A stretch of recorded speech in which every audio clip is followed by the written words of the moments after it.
Welcome to Candid Conversations. Today we're talking about women in charge in both business and local government. Our guests are two powerful women who will continue to help our community on a daily basis. But first, speaking of powerful women, here they are, Becky Lantry and Gari Brienda. Hey ladies. Hi, Hey Dina. there. How are you? Wonderful, thank you. This is a perfect show for you both because I know how involved you are in the community. Oh, Absolutely, yes. absolutely. You know, growing up in a family where my mother and my grandmother, they always served their local community, and I saw it and how it influenced me at a young age. And there's a great pride in, you know, like for me, having my finger on the pulse of the community, seeing where the needs are, seeing where the resources are, and finding a way to then access that overall and give back. Just makes me more of a fulfilled woman, definitely. Absolutely. And I know, Becky, you do so Yeah. much. I'm a commissioner on the Commission of the Status of Women, as is Gari. Yes. I've been with the commission since 2011, but I am also a liaison to Westside Domestic Violence. I'm a liaison to the Latino Youth Conference. I am a part of the C2C group, which actually is creating something for our website. But there are so many things that we can do in this community, and just putting the first foot forward to get it done is all it takes. That is all it takes, but it takes a special person Yes. to make that first step. What made you Yes, it does. start?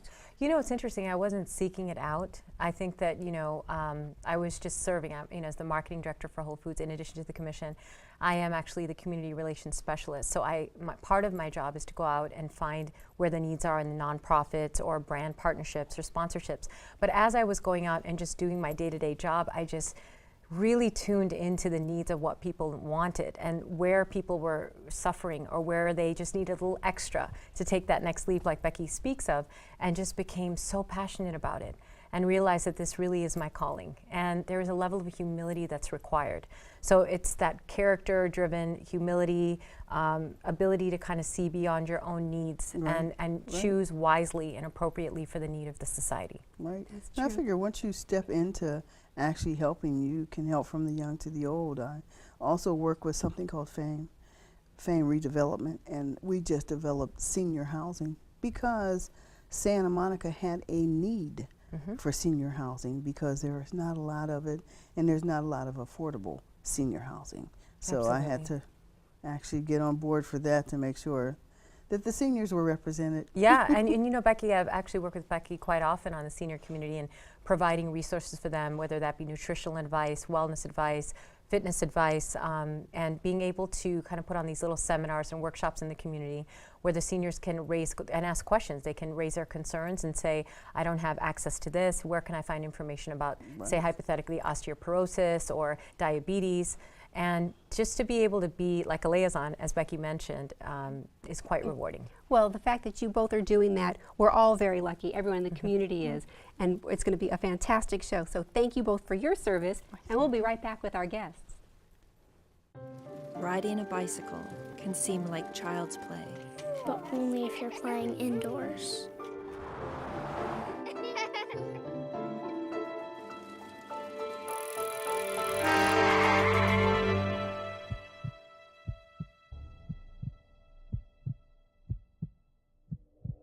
Riding in the real street has real consequences. Play it safe. Ride by the rules. Cars and bikes need to play together. Joining us now is Jan Perry, General Manager of the Los Angeles Economic and Workforce Development Department. Jan, thank you so much for joining us on the couch. Thank you for having me. I'm very comfortable. Yeah, that's what we hope. You have been dedicating your life to public service, and for 12 years you were on our city council. Can you tell us, what was your job as a city council member? Well, I was on the Los Angeles City Council for 12 years, and I represented downtown Los Angeles and South Los Angeles, and I dearly, dearly love the people that I represented. I was able to build a lot of housing, start the exposition line, the light rail transportation system. I worked with all the schools in the district, helping them with after-school activities, making sure that people got jobs at some of the larger projects that were built in downtown Los Angeles. So, you know, there's no one way to be a council person, but that was the way that I wanted to be a council person. That's fantastic. Yeah, and what's interesting, and that sums it up in a sense right there, Jan, is that that's your nature. There's a connection that you have to the people. Yeah. And I think what some people don't know is that you actually visit the neighbors. You're in their houses. You know their first and last names. You know the parents, the children, what's happening in their homework assignments, I'm sure. Like, you know, that's a part of you that I think that a lot of people don't always know. No, and do they? it was The personal. familiar? Yeah. Personal. Yeah, very personal relationships, and I tried to be a council person and a friend to people in the good times and bad times. When I first started representing the district, we had a pretty high homicide rate, and it was very difficult because I spent a lot of time with families in the aftermath of that, and it was pretty rough. I mean, fortunately, with resources and better community policing, things got better. But I did establish a lot of, I think, lifelong relationships with people. Yeah, I would think so. Before that, were you a commissioner? No, I work with the worked Commission for on the Status of Women? I worked for 3 council people. I worked for Mayor Reardon. I ran the census for the city of Los Angeles. But even before that, I was in the private sector for many years. I worked as a paralegal Wow. for a long time. Wow. You truly are every woman. Well, we all have to work. Yes, That's we do. so Yes, true. we That's do. so Yes, true. we do. Yeah. When you are a councilwoman, what could your constituents or the residents come to you with their concerns? What would they come to you with?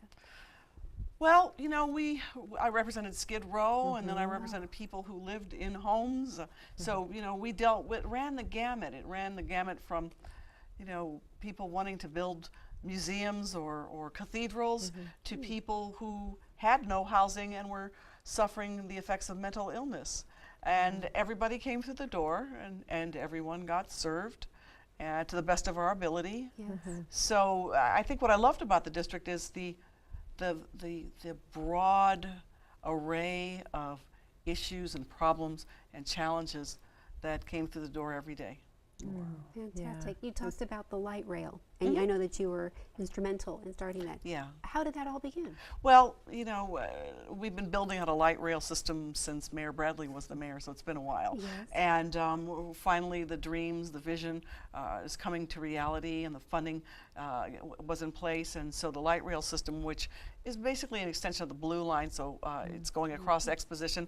We will be connecting to Santa Monica, which is very, very exciting. Very exciting. It should be exciting for people who live on the west side, who want to go east, who want to go to, you know, Staples, LA Live, the Music Center, Disney Hall. They will be able to get on the Exposition line. Terminus is at, I think, 4th and Broadway. Yes. And they'll be able to get on there or stops in between and travel back and forth without sitting in traffic. Oh, yeah. Mayor Makes a Pam world of O'Connor difference. actually did. Yes. Yeah, she was on there She at the was same very time. instrumental in bringing it Yeah. all the way to the beach. As they call Absolutely, it. absolutely, Which is really important, absolutely. Yeah. And you know, Jen, I was thinking, you know, we've got this conversation about women entering the political arena or in civil service. What was your turning point? Was there a significant moment when you just felt that calling to move in this direction? I think I always felt the calling because I was always doing way too many volunteer activities. you know, a lot of women like that, right? Yes. But you know, I had a friend, and she passed away, but she was an activist in the community, and these term limits were imposed in the city of Los Angeles, and so the seat became open. And while I don't like term limits, she and several other ladies encouraged me to run, and so I did. And of course, no one thought I could win. Right, And no one took me seriously. But what I did is I was very focused on talking to the constituents and the voters, and I went door to door and walked the district and knocked on doors and talked to people. Wow. That's wonderful. And we're all luckier for it. Well, I feel Absolutely. pretty fortunate and blessed, I have to tell you. Oh, well, you also mentioned, I know that you're involved with the homeless, and you currently have a campaign that you're working on? Well, we are working on, Mayor Garcetti wants to make sure that young people have something to do, a way to earn money over the summer. So this is called Hire LA's Youth, and the website is hirelasyouth.com. And we are seeking 10,000 placements for young people starting July the 7th. So if anybody's watching, you can, and I hope you'll hear me, hear me.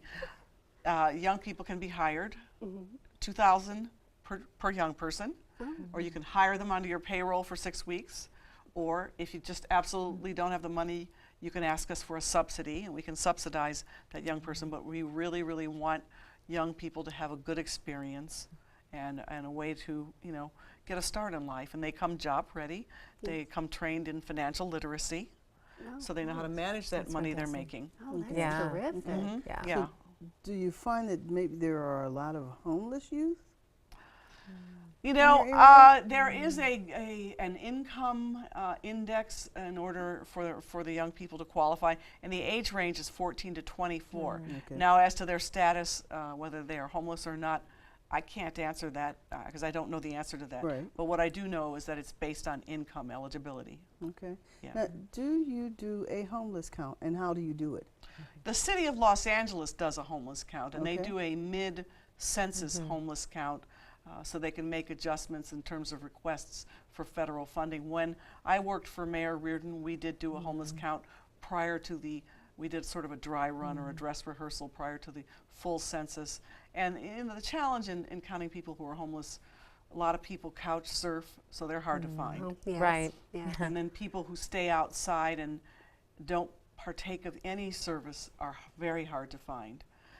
The easy people to find and to count are people who are in beds or who are in a program. It's much easier to find them, but it's a difficult population in general because people are transient, you know, by the very nature of what it means to be homeless without a permanent home. I've actually done the homeless count in Santa Monica, and I think the hardest part was the part that you weren't looking for. You're looking for somebody sleeping under a bush, sleeping in the grass, or, you know, Right. behind a dumpster. The hardest ones to count were the ones that were sleeping in the vehicles, Right. because Can't you see them. just you would can't never see know. them until somebody moves. Right. That's right. Exactly right. Okay, Yeah. there's somebody in there. Yeah. Right. Yeah, and that's unique to this area and parts of the west side. If you go out into, say, Sunland and Tahunga, they might be in the wash, or people would be maybe around Hanson Dam. I know when we did the count, I don't need to name the park because I don't want to upset people, but you know, there were people in places that you'd be very surprised. Right. Yeah. But the people who helped count used to be homeless themselves, so they understood where to look. Well, I actually, when I went to count, I wanted to do the count because I wanted to see how many women were out Yeah. there. Yeah. And I did find one. Wow.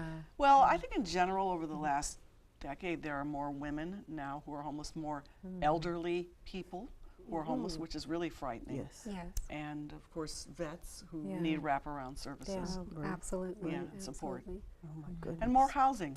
You know, it's Yes. not enough to have a shelter. A shelter is just a place to start, Right. Right. you know, to stage people so that you can determine what sorts of services and support that they need. Right. You know, I don't know if you knew that we took an old building on 5th and San Pedro and we were able to convey it to the Downtown Women's Center.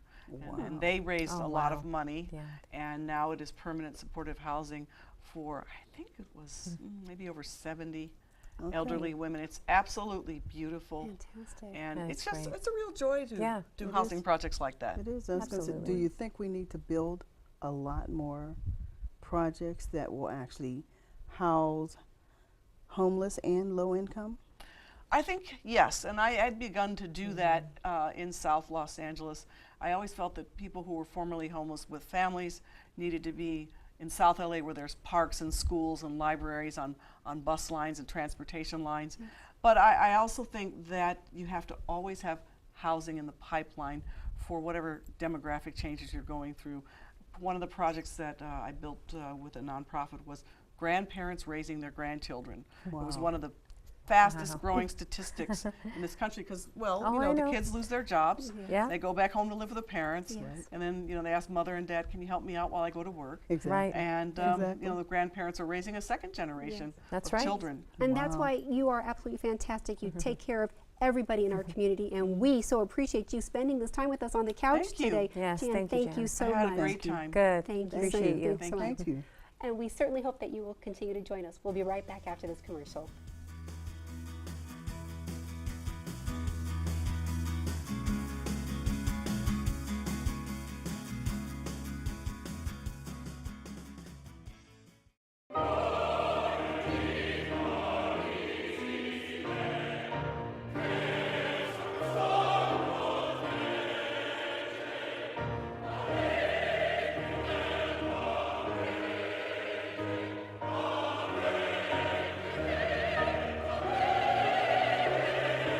Discover 30 years of opera in Santa Monica. Discover the Verdi Chorus.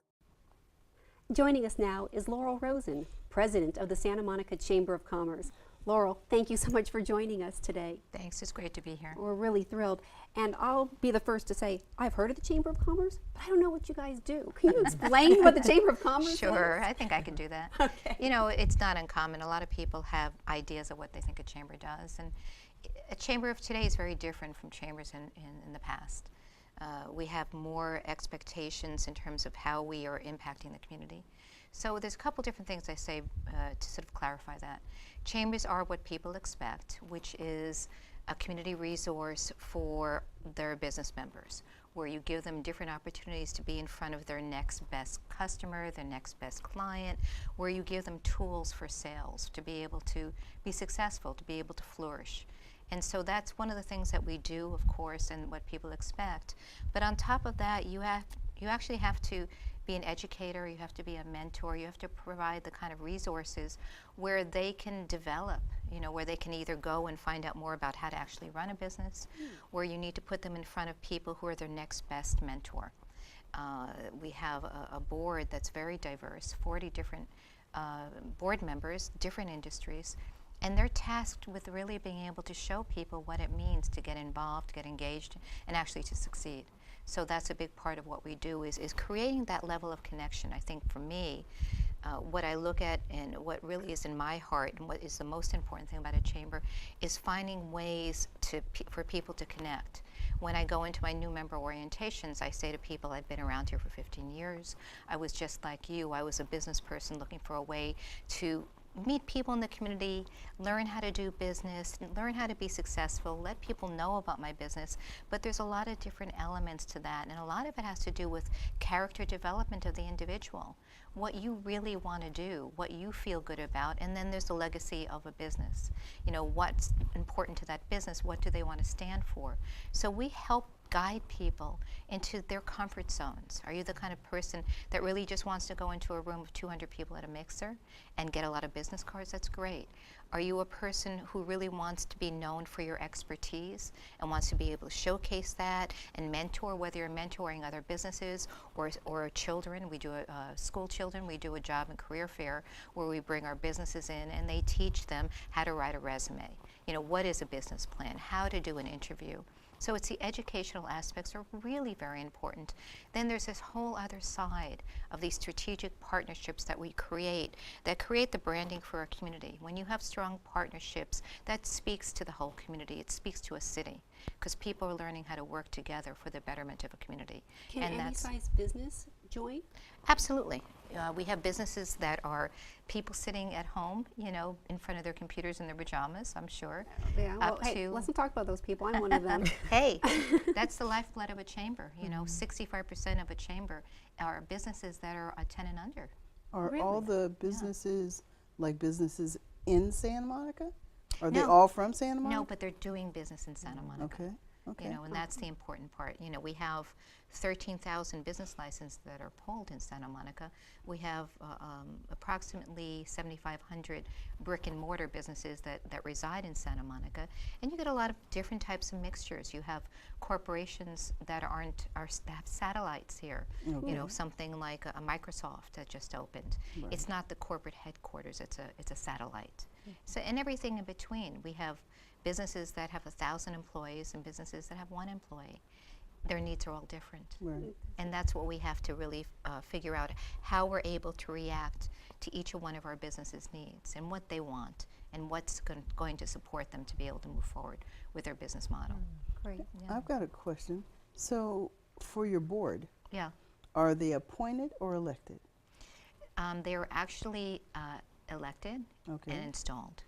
It's a process. It's vetted through a nominating committee. There's a process to it. It's vetted through a nominating committee, which goes to the executive committee, which goes to our board, and then goes out for ratification to the whole membership. Okay. And then once we reach quorum, then there's the announcement and the installment. Okay. Yeah, so it takes a little bit to get on our board. It has to be people that really are actively, not only engaged in the chamber, but people we see are actively engaged in the community and really want to do things that make a better city. And what are some of the things that people want to do to make Yeah. it a better city? Well, I think that one of the things that we are, there's so many different ways to answer this, but we're on the cutting edge of the city in so many different ways. One of them, sustainability. That's an important platform. We just had our Sustainable Quality Awards. And so we have people that are being celebrated for their green practices. So we look at the people that are green. We look at the people that are out there and working with the service agencies and nonprofits and giving back. We look at the people that are willing to give back to the chamber and volunteering and supporting the chamber. And then we look at those people, which is the other part of chamber life, is advocacy.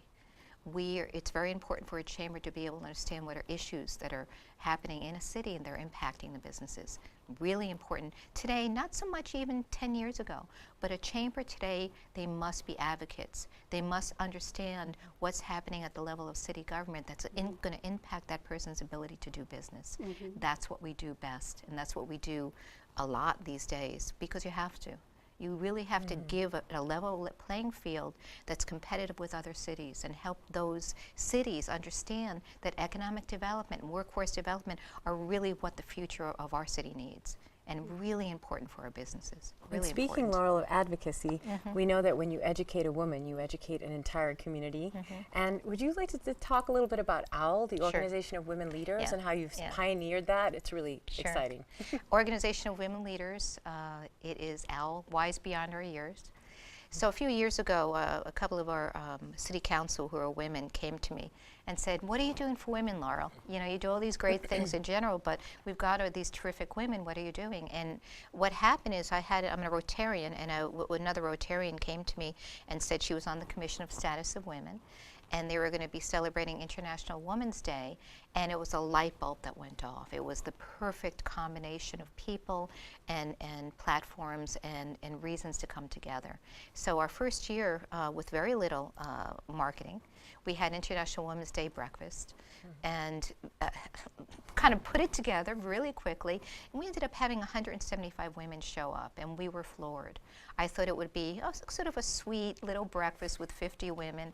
175 women the first year, 225 women the second year, sellout crowd, had to stop taking reservations at 325 people, and there would have probably been another 50 people wanted to get in. Working, and as Gary knows, Gary is co-chair of the Organization of Women Leaders. Becky is incredibly actively engaged, not only through the commission, but also working with us with OWL. We have 35 women on that committee. We have 13 committees total at the chamber. We have 35 on this committee, all actively engaged, thrilled to be there, proud to be there, and it shows. Stellar event, sellout crowds, everyone leaving feeling inspired. I love this work. If there's nothing else I've done and been a part of, if we can walk away and said we created this legacy for women in Santa Monica, these beautiful, visionary, powerful women in Santa Monica, we've done our jobs. We really have. Yeah, that's great. Yeah. Besides encouraging women, which we obviously love here at Candid Absolutely. Conversations, if somebody is just moving to the city and they want to upstart a business, and we walked in and said, "I'm thinking about doing this," how would you personally help that person? Yeah, there's a couple different ways that we would do that. First, with our partnerships. Every Wednesday we have the SCORE counselors at the office, and so it depends on what level they come in at. Some people walk in the door and go, "I've got a cookie that I'm thinking of," to someone who says, "I have a business plan, I'm looking," it depends on what level they're at. So are they going to sit with a SCORE counselor because they have a vision? Are they going to go in and work with our SBDC partners because they have a business plan and they have a concept that's already executed, but they're not sure how to get to that next step?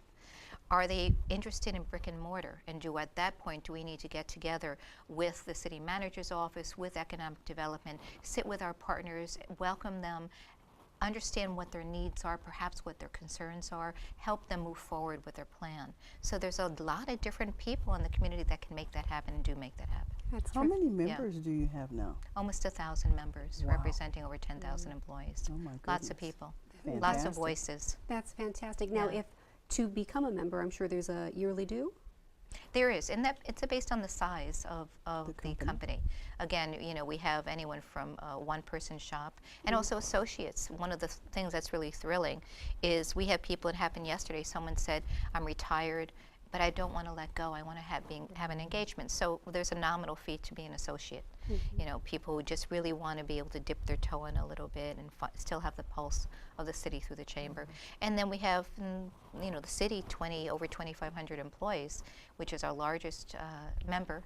And then under that are ones that are up to 1,000, like Activision and like Viacom. So it depends on the size, and it trickles down from there. And then there's some packaging that people like you to do with sponsorship. So there's all sorts of levels. And then there's nonprofit rate for our service agencies, which is one of our biggest members. So it really depends on what the need is and what the size is. Well, that's absolutely fantastic. So obviously, I learned a lot. That if I'm starting a business, glad. a large business, I'm glad. I know where to come and get the support. So Laura, we thank you so much for joining us and sure. explaining everything today. I'm happy to be Thank with you. you. Thank It's you for great. coming. Thank you so Wonderful much. women. Thank you. We would like to thank both of our guests for teaching us that there is a place for women, and that's any place they want to be. So go ladies. We'll see you next Go time. ladies. Bye-bye.